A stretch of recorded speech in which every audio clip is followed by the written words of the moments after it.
How's it going, everyone? Welcome to IQ Talk. We're here with LeGate. LeGate, when he was a teenager, he made a couple of pretty prominent apps, and then in 2013, he got a Teal Fellowship, and now he's doing some work with different companies, including Everpedia, and it's pretty popular on Twitter. So, welcome, Will. How you doing? Good. How are you? I'm doing pretty well. So let's just start off with your Twitter, because people probably know you the most on there. When did you first get Twitter? So I think I opened my account in 2009. Probably it's coming on, I guess, 10 years now. Wow. Yeah, so I've had it for a while, and then kind of just like used it sporadically. Never really understood the hype until I guess 2017 when I started getting involved more on the political side of Twitter. Yeah.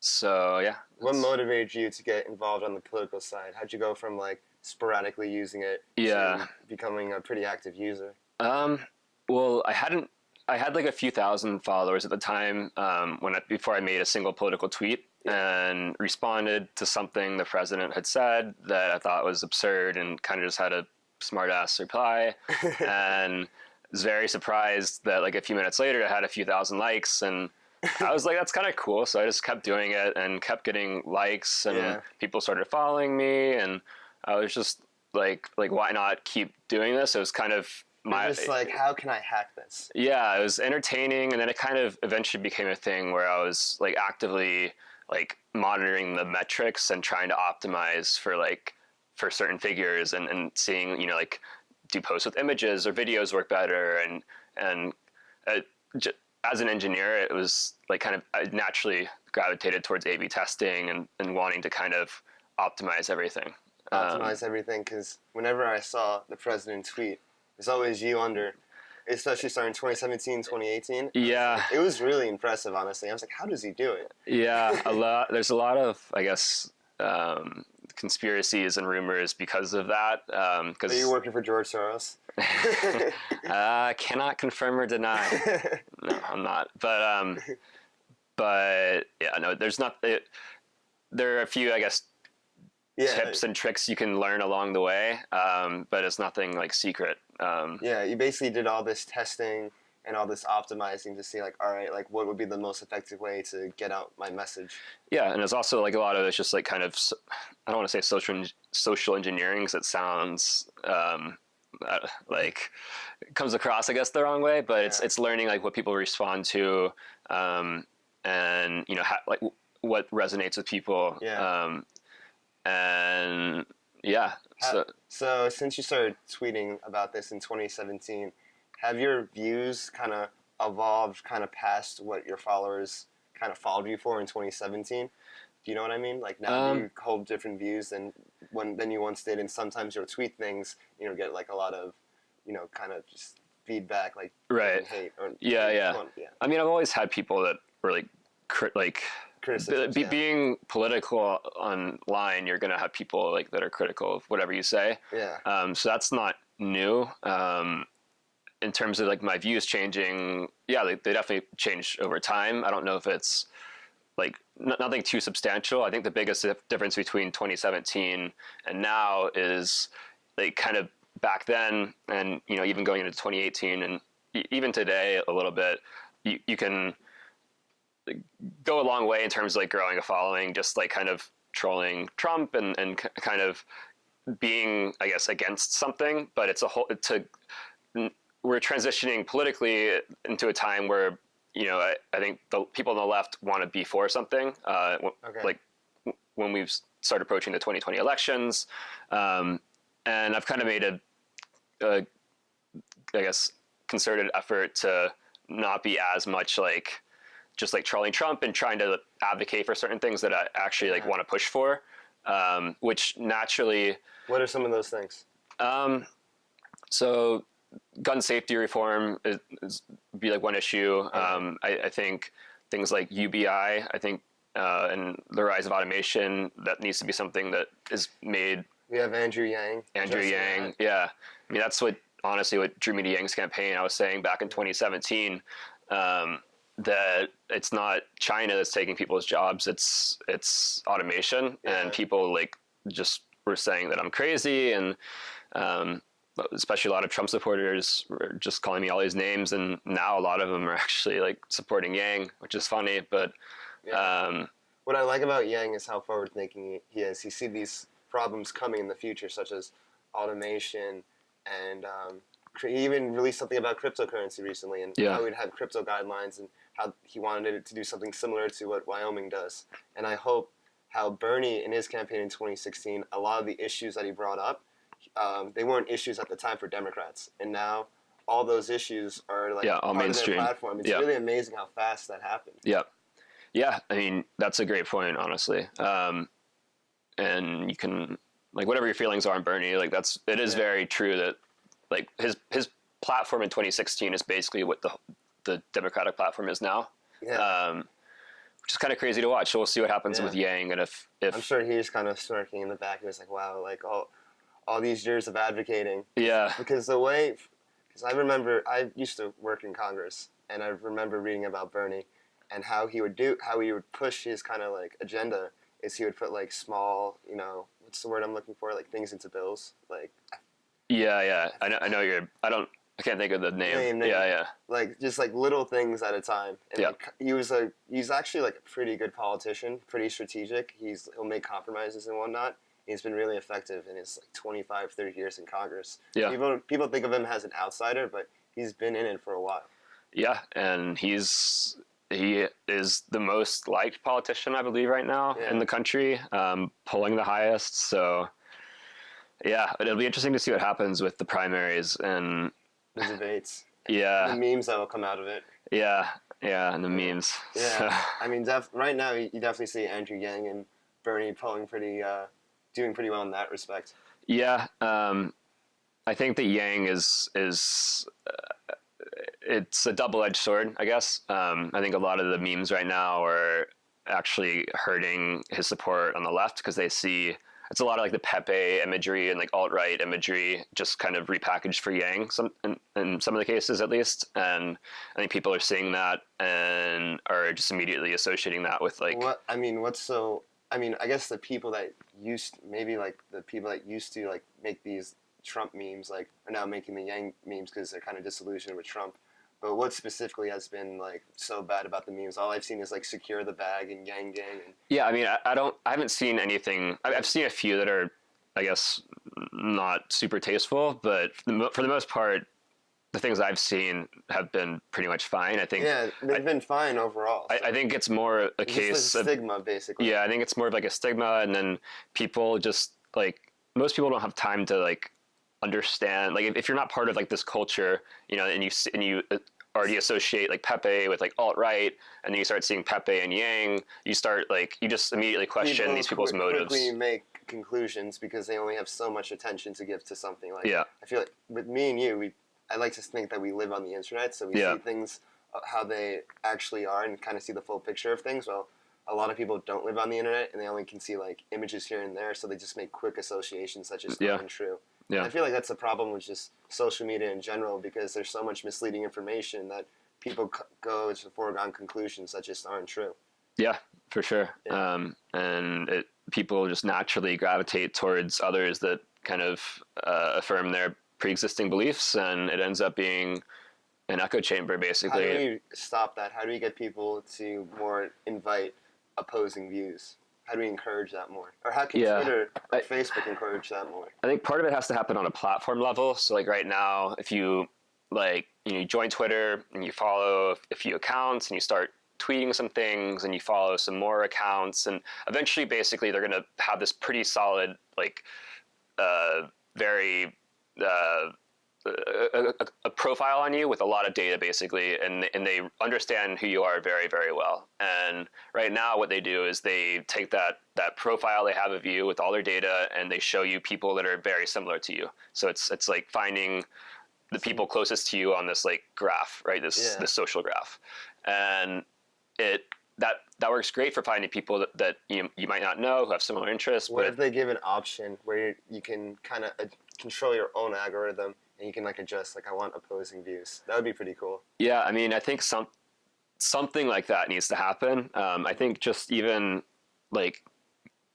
just maybe even them putting that in their algorithm by default. Most people don't change the default settings, so like maybe put by default, like you see both sides, and then if you want to opt out and just live in your little bubble, that's fine. But that should be something that you kind of consciously opt into, versus like right now they're just defaulting everyone to being in their own bubble, and it's very toxic, I think. And you have these people that are living in completely different worlds. Like you see it all the time on the internet, like on it's like the feeds of their realities. Yeah, it's just they're living in different realities. You see like the same event, but from two completely different perspectives. Yeah. An example that comes to mind is what was his name? It escapes me. The person, the high school student from Kentucky during the abortion thing. Two different perspectives. Yeah. From one from the left and one from the right. Yeah. And the news got it wrong. I can't believe I forget the news cycle. Yeah, the Covington High School guy. Covington High School. The news cycle just goes so fast that I just forget things. But the Covington High School is a perfect example of that. How like two different sides see something from such different perspectives, and it's like they're living, like you said, in two different worlds. Yeah. And I think that social networks in general have kind of they've kind of not really taken a direct role in terms of like responsibility for that. I think that they design these platforms very intentionally. So it's intentional that you're matching with people that are very similar to you, and it's creating an echo chamber. And I think that at the end of the day, they're kind of optimizing for ad dollars versus healthy discussion and debate. And so I think it's how do you think, because I think Twitter is a great platform. It's a very powerful platform. You said you had 140,000 followers. You can just get your message out to 100,000 people like that. No other time in history you can do that. But we do have these problems with these echo chambers and fake news and whatnot. So how do you think we can fix that? Or like, how would you fix it? Yeah, it's a really complicated problem. It's complicated. You have to fix it on so many different levels. So in terms of like Twitter, I think could go a long way with Twitter is right now there's lots of accusations of bias, one way or the other on Twitter, saying people on the left saying they're biased against liberals, people on the right saying they're biased against conservatives. The people on the right are generally louder in the debate. Different worlds there. Yeah. But I think a way that they could kind of remedy a lot of that is a lot of times accounts get suspended for very valid reasons. But you go to their profile page and it just says account suspended. And then they have their friend, they make a tweet and it says, XYZ was suspended for defending abortion, or like whatever the issue is on whatever side. And then everyone's like, oh, like this person, Twitter suspended this person for, XYZ, which they shouldn't do. Yeah. But in reality, a lot of times, like they did something that was against the terms of service, and there's just a lot of like miscommunication. So I think if you had on their profile page that, for the person that's suspended, this is the tweet that violated, the terms of service, this is the policy that they violated, assuming it's not like something that's going to cause harm by staying up there, that I think just like having something like that would a lot of these kind of conspiracies and rumors would just go away off the bat. Just had transparency. Yeah, but I think that it's something that is kind of scary for Twitter, because it's right now they really don't have any accountability. They can do whatever they want, and it kind of is this big black box. And if there's enough public pressure, they can release a statement and kind of like freshen up the response and make sure that it sounds nice. But if every single person you're going through and saying this is the reason, it's the XYZ, then I think it's just kind of scary on their part to take that leap, but I think it's something that needs to happen. It's amazing how these platforms like Twitter and Facebook, they're really like the new town square. And if you're banned from Twitter, you're banned from the town square. That's basically the new de facto public space. Yeah. I mean, I definitely agree to an extent. I'm like, by labeling it as a public square, you start to get into like to the territory of like, should basically the government regulate this? And I think it's an interesting question. I don't really know the answer. I don't know either. But I definitely default to like, it's better to not have the government involved. Yeah. But I guess we'll see what happens. Like, I think that Twitter needs to take action. Facebook needs to take action. We're entering such uncharted waters. Yeah. Never before have been able to communicate so fast with each other. Yeah. So I think maybe some sort of like maybe general guidelines and like maybe having platforms, I don't know, like nudging them to be more transparent in terms of like why they suspend accounts or something along those lines. Or maybe just like threatening to legislate like them and regulate them could be enough, but something needs to be done. So hopefully Twitter and Facebook are. I'm sure they're thinking about that every day. Yeah, yeah. Anyway, switching subjects here, let's go a bit more into your own life. You grew up in Georgia, right, outside Atlanta? Yeah. And how'd you get into developing?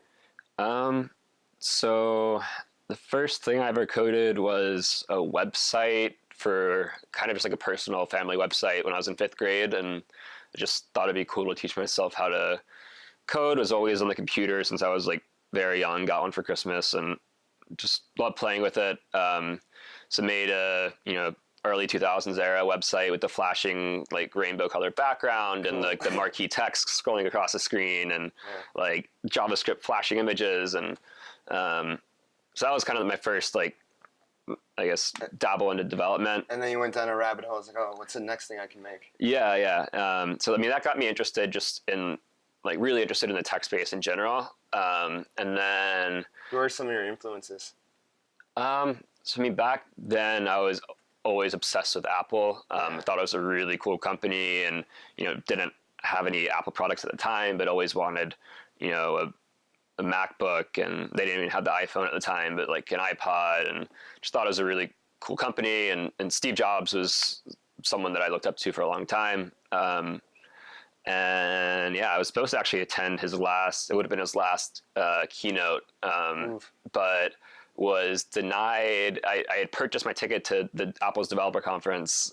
This is when I was 17, and had the flight, was ready to go, and Apple called me and said that you're 17, you have to be 18 to go.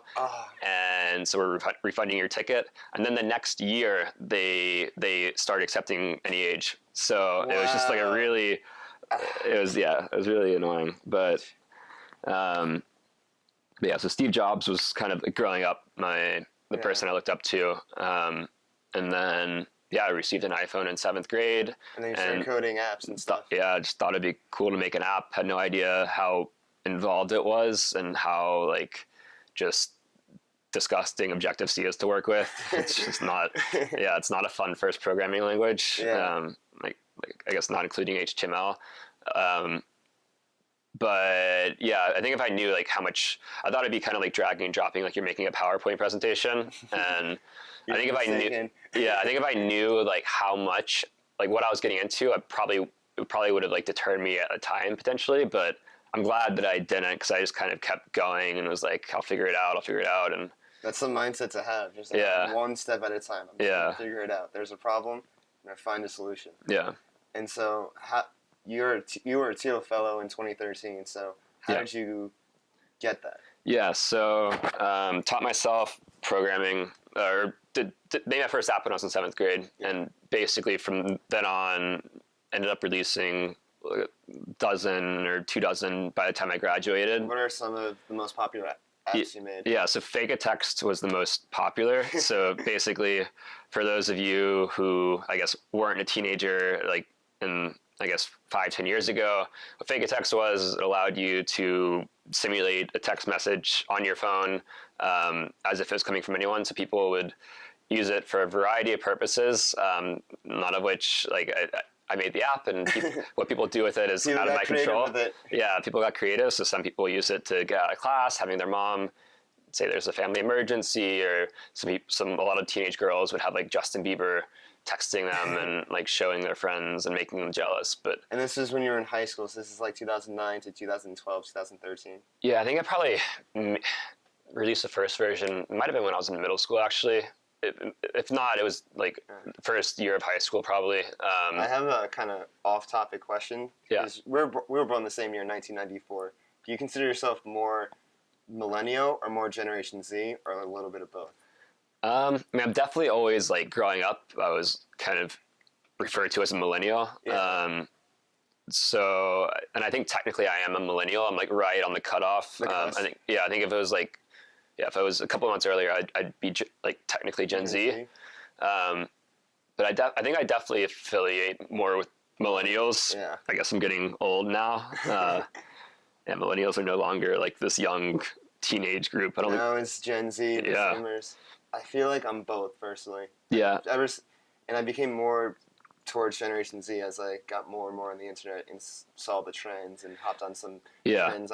I began to understand Gen Z more, and that's how I feel like I have a little bit of both. Yeah. I mean, I definitely like, Because they're just digital natives, Yeah. Yeah. I definitely, I guess, get Gen Z and can like affiliate with them like on a lot of different levels, but I think I affiliate more with the millennials, but yeah.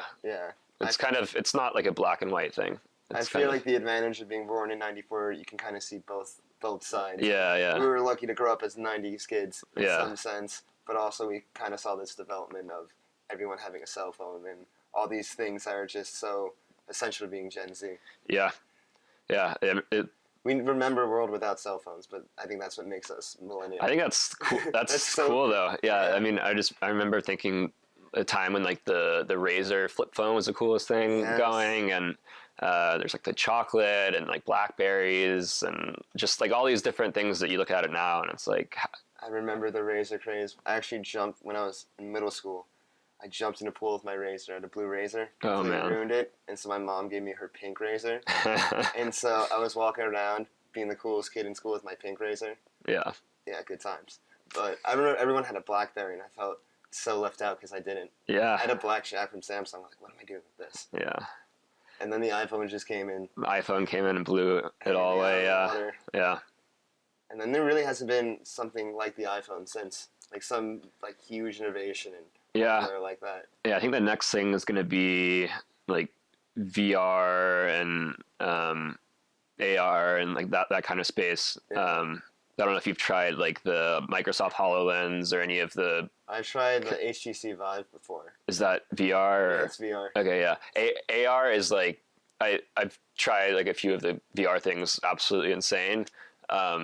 But like what really blew me away, honestly, was the HoloLens when I tried it out like probably 2 years ago. I think they have like a newer version now. Yeah. But it's just like imagine like everything you see, but then you can have like this hologram in there. So like when I was trying it out, I was in these offices and basically there was like a globe in the middle of the room and I could spin the globe and I could like then zoom out or like zoom in and like into like the solar system and I could like fly through the solar system and like touch a star and then like see the star's name.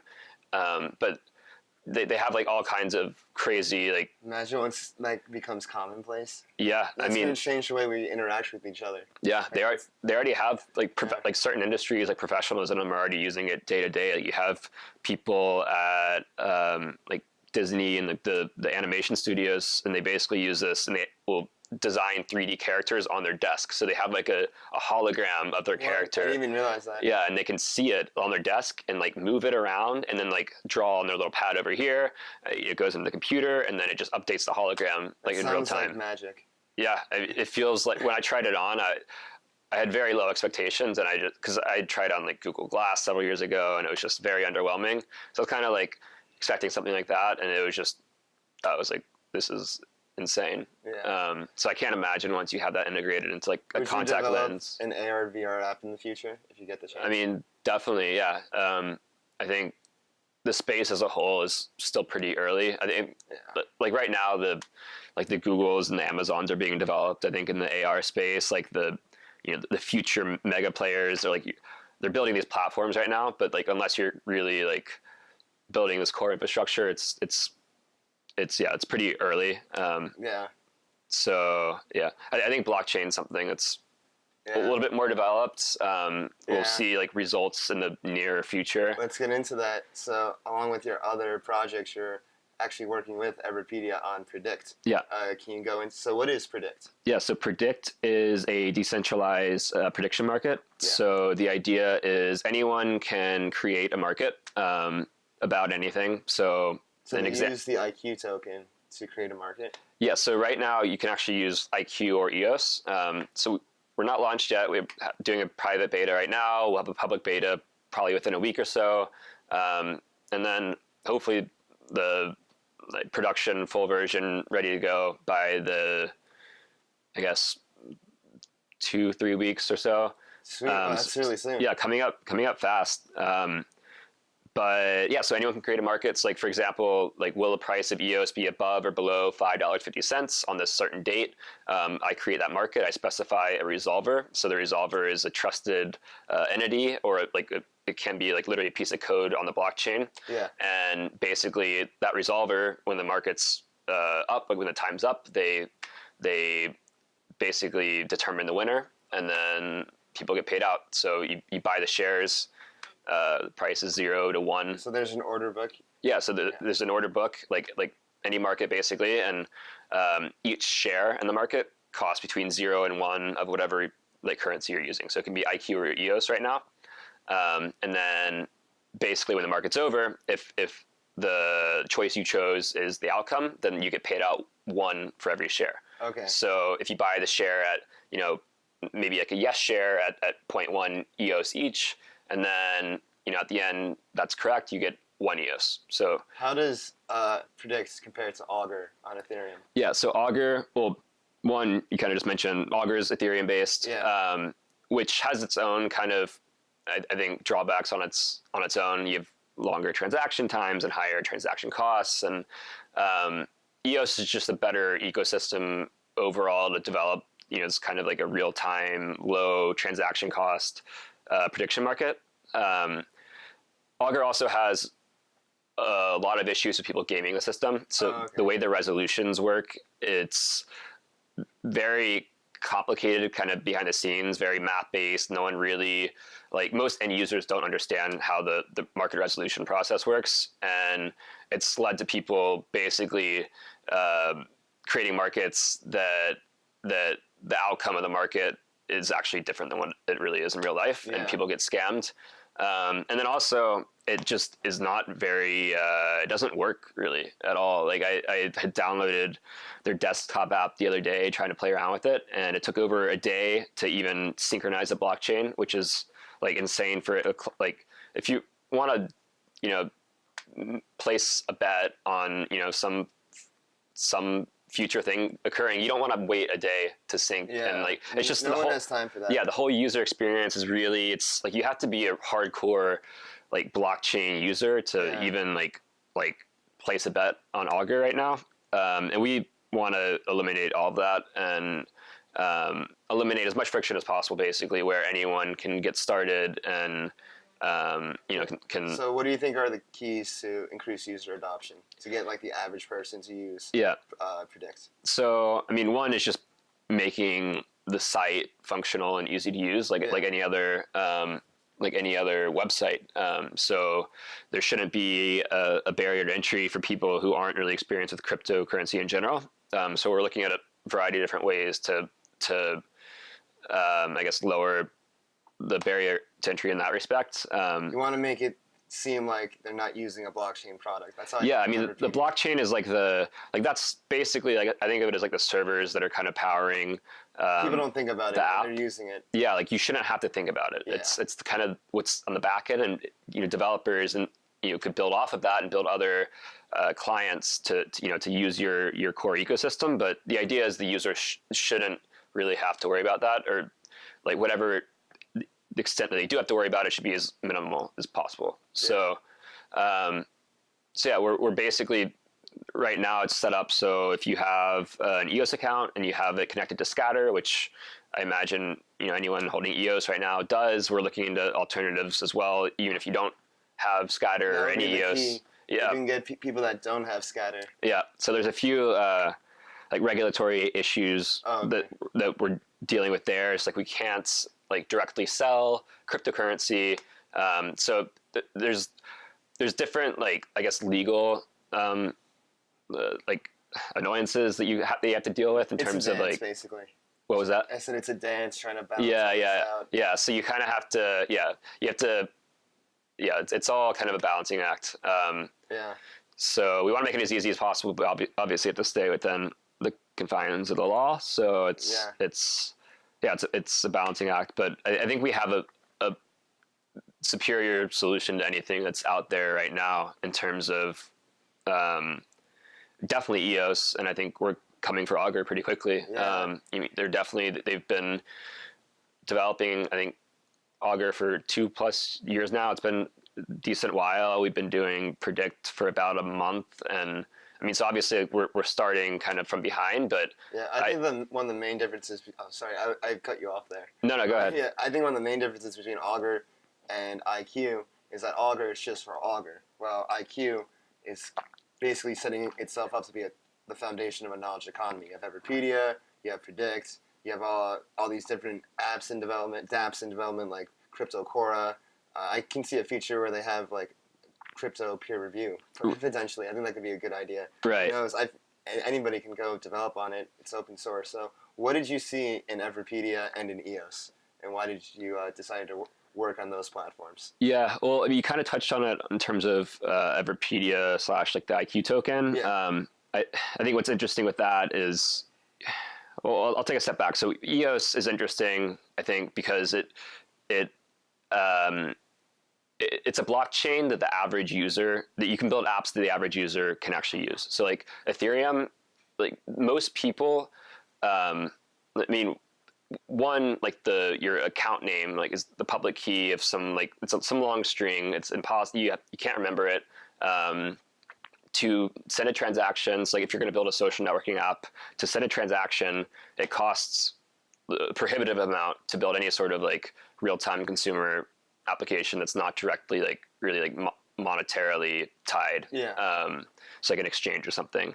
So you have longer transaction times, higher transaction costs, just a variety of problems that EOS solves. Obviously, like they're delegated proof of stake. The way blockchain works at its core is quite a bit different. Yeah. And there's debates as to like what's better or worse. The consensus. Yeah. So like a lot of people hate on EOS saying it's centralized because you have 21 block producers, but I always like to say, like, if you look at like Bitcoin, for example, or like Ethereum, in theory anyone can be a block producer, but in reality you have like a very small number of nodes controlling over half the network, and actually like less than what EOS has. Yeah. I feel like crypto's a little too tribal right now. I wish everybody could see kind of the positives, like recognize the positives, and of course they point out the negatives. But even I feel like everyone should just get along more. I mean, we're all in this together. We're all trying to build like a better future, and there's just I feel like different blockchains will have different functions. Bitcoin will be the digital gold. EOS will be for consumer dApps. Ethereum will be maybe for more financial dApps. Who knows? But I feel like everyone should, I don't know. I wish it wasn't so tribal. Yeah, I mean, I think it's just kind of one, there's a lot of money involved. Yeah. So like the participants are kind of naturally a little hostile towards each other. And also human nature. Yeah. We like to get into teams. Yeah. So, I mean, that's kind of just, the unfortunate reality, I guess. But I don't know. I think I respect people who can take productive criticism and give productive criticism and not take it personally. I think it was cool how Larimer and Vitalik were doing that before. Yeah. They were critiquing each other's platform for the better. Yeah. The crypto community can definitely learn from that. Yeah, definitely. Yeah. Vitalik is a great, brilliant guy, for sure. Have you met him? Yeah, so he's actually a Thiel fellow. Were you in the same class? No, we're not in the same class, but I ran into him at some event at Peter Thiel's house here. Oh, cool. Yeah. So he's... What was it? Oh, continue. I was just... He's like just this Russian kid who you wouldn't... Like you see him and don't really think anything of him unless you're in the crypto space, and just soft-spoken and just kind of, in his corner when I saw him and talking to people, and it's like Russian... I'm assuming like billionaire. Yeah, he's done very well for himself. He's done well. Yeah, brilliant kid. Yeah, it's funny. Before we were talking about Thiel fellow, and then we just took like some giant like avenue around. But let's go back to that. What was it like being a Thiel fellow? It was great. Must have made a lot of connections. Yeah, definitely. So I mean, a lot of people ask me, kind of related to that, is like if I regret not going to college, and it's I guess my answer to that is that I experienced so many things in the Teal Fellowship that I would have never gotten to experience at college. And I'm sure if I went, to college, I would have experienced a lot of things that I would have never experienced in Teal. So it's kind of, you have positives and negatives, on both sides. But I think overall it's definitely a net positive. And I think that, just the people you get introduced to, my peers were just, I was definitely like the dumbest person in my class. Like my peers were like, that's a good environment to be in. Yeah, it's you want to be the dumbest person. Yeah, you always want to, in my opinion, like you want to be the dumbest person in the room and surround yourself with smarter people. And there are people curing cancer and people working with the CIA with like black level access to like work on secret projects and just crazy stuff. A person in the class before was building nuclear reactors. This like 19-year-old kid. Life. Yeah, then Vitalik comes in a few years later and starts the one of the largest cryptocurrencies. So it's a good group of people to be around for sure. Yeah, and I would imagine seeing more alternatives from college to college arising like this in the future. So where do you see college now, and where do you see it developing, and like the Teal Fellowship developing, and alternatives to college developing in the future? Yeah. I definitely think that one, you don't need college to succeed. Like that's something that I very firmly believe.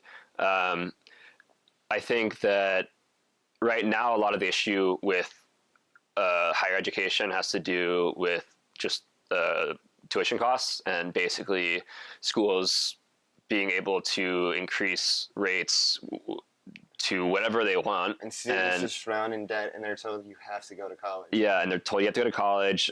A lot of jobs mandate you have a some sort of degree. It's different in the tech field, thankfully, but we're still living this very kind of outdated system where it's like you can learn everything and more that you get in college online for free, and it's like to me it makes no sense that you would require some degree that, like, when there's alternatives, like it should be like a knowledge requirement, or like there needs to be a better way to kind of measure qualifications, and like did you pay $100,000 for this sheet of paper? Absolutely. But in terms of like where it's going, I think that we need to figure out a way to get the cost down. So like whether that's like some sort of regulations to mandate like certain caps on administrative costs for government funded schools, or maybe it's lessening the rise of people being able to get student loans corresponded to a rise in the increase of college costs. So it might be a case of looking at the majors and saying, is this something that it's obviously unsustainable? Is this something they're going to be able to pay back? And then if it's not, maybe like nudging the student, say, hey, these majors, you're going to have a higher chance of paying the loan back, or like if you want to do this major, fine, but and then like make the terms very explicit and say that make it clearer for them kind of what they're getting into, because right now I think a lot of students, you show up on campus and you have the little student loan desk and you sign a sheet of paper, and you're not really thinking about how you're getting yourself into one of the biggest loans you'll take out in your life, and you can't get rid of it even in bankruptcy. So I think there's just needs to be a lot more, and like that in itself, for example, is insane. So like getting rid of these kind of predatory student loan practices. It's kind of disgusting and criminal how they get young people into debt so young. So young, and then when they graduate, if they want to do all these things, they can, because they're tied to this debt, and they have to go into a job maybe they don't want but pays a little bit more. Yeah, it's kind of stifling innovation. Yeah, definitely. Yeah. Debt is massive burden on people, and it holds them back and prevents them from doing like what they really want to do. Yeah. I would say the only thing college does have that you can't get anywhere else is the social experience. Yeah, there's definitely a social element. Like being young and being so close to other young people and having so much free time to kind of just learn how to kind of just socialize yourself. Yeah. So I'm thinking, how do we replicate that without college? Yeah. I mean, I was fortunate, I guess, because the Teal Fellowship, I was living with 6 Teal Fellows, and it was kind of like, we joked around. It was kind of like our frat house, and you had your clique. Yeah, like we had a good time, and also worked very, very hard, and kind of managed both of those. But outside of a program like that, it is tricky. I think it sounds like an opportunity in the future. Yeah, to develop. I mean, there are like companies. Trying to think of the names of a few. One Teal Fellow basically has these living spaces. You can like co-living spaces for people that are basically like college age that are doing like interesting, cool things and kind of like paving their own way. And then they have like a community manager and kind of like it's like dorm living, but for like just for like young professionals basically. Yeah, that's something I imagine. Yeah. So like I think things like that can help kind of bridge that gap. Just getting involved in like your like different conferences and events like that. Like sounds like work stuff, but like a lot of like what goes on at conferences, you have like parties afterwards, and there's chances to socialize and kind of be young, I guess. I was also fortunate because I had an app I was working on at the time, and we were throwing parties at colleges across the country. So I got to kind of like a little taste. Yeah, I got to like go to the parties as I was like throwing them, and it's definitely it was fun. What advice would you give to your younger self? Like right before entering the Teal Fellowship. Yeah, let's see. It's a good question. Probably to boy, something along the lines of one of the apps I had growing up was called Game Giveaway, and basically we gave away a pay game for free every day. So the developer would make it free, they'd pay us to promote it, and then all of our users would download it, and pretty much all of them got to the top of the App Store. So it was like a good little business for a while. And about a month after I launched, I had an offer for $250,000 to buy the app from a company in the Bay Area. And I was like 16 years old or something at the time. So 250K. Yeah. So I fly out there and basically tell them to go, go screw themselves. But not quite like that, but, said I wasn't interested. Because at the time, I mean, don't know. Well, I mean, yeah, like we were doing several $1,000s a day in revenue, and you thought it was worth? Yeah, and like if you did the numbers, it made sense, and pretty much everything that could have gone wrong went wrong. In terms of like we had like every year previously during Christmas time, like from the 21st to like the 28th or something, Apple would freeze the App Store ranking. So like whatever you're ranked at in the App Store, it would be frozen because I think they just had too much volume to process for their servers, and they just froze all the rankings.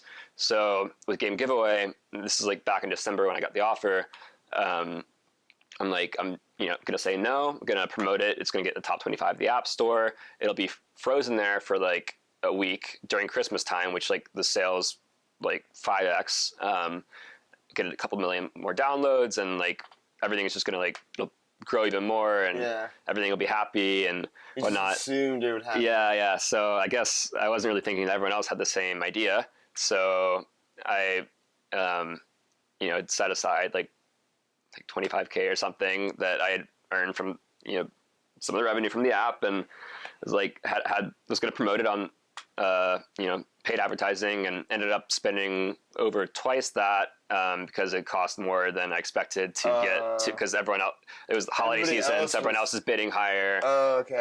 And you also needed higher volume because it was like a holiday season. So I ended up spending well over 50K over a period of like 24 hours.